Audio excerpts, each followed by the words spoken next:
Mr. President, America asks a lot of the men and women of its volunteer military force to undertake dangerous missions in far-off lands, to spend months or years away from their families, and always to sacrifice so that we might live in freedom. These brave men and women do it all without reservation. They ask precious little in return, save for the resources they need to do the job and the support they need to look after their families. It's the least we can do to provide for them, and we just voted 71 to 25 in a bill for a bill that promises a lot of things to our men and women. It would be very cruel indeed for any senator who just made that promise to turn around now and block the rest of us from fulfilling the pledge to our troops.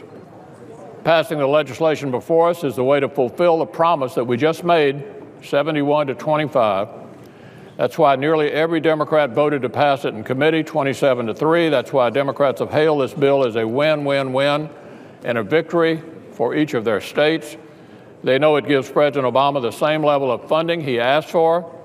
They know it adheres to a bipartisan spending levels that both parties agreed to, that President Obama signed into law, and that President Obama campaigned on in the last presidential election. So now our friends face the choice.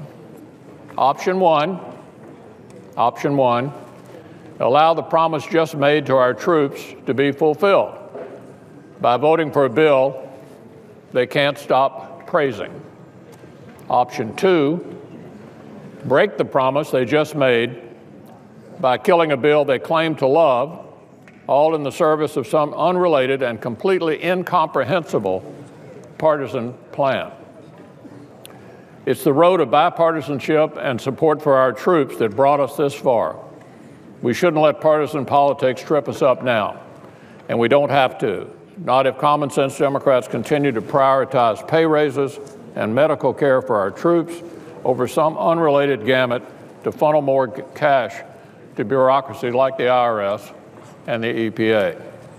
So I would just leave my colleagues with something one of our Democratic friends said of the men and women in the military.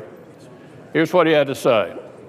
Just as we've called on them to protect us, they're now calling on us to provide them with the resources they need. They are. Senators just promised they would. 71 to 25, just made the promise.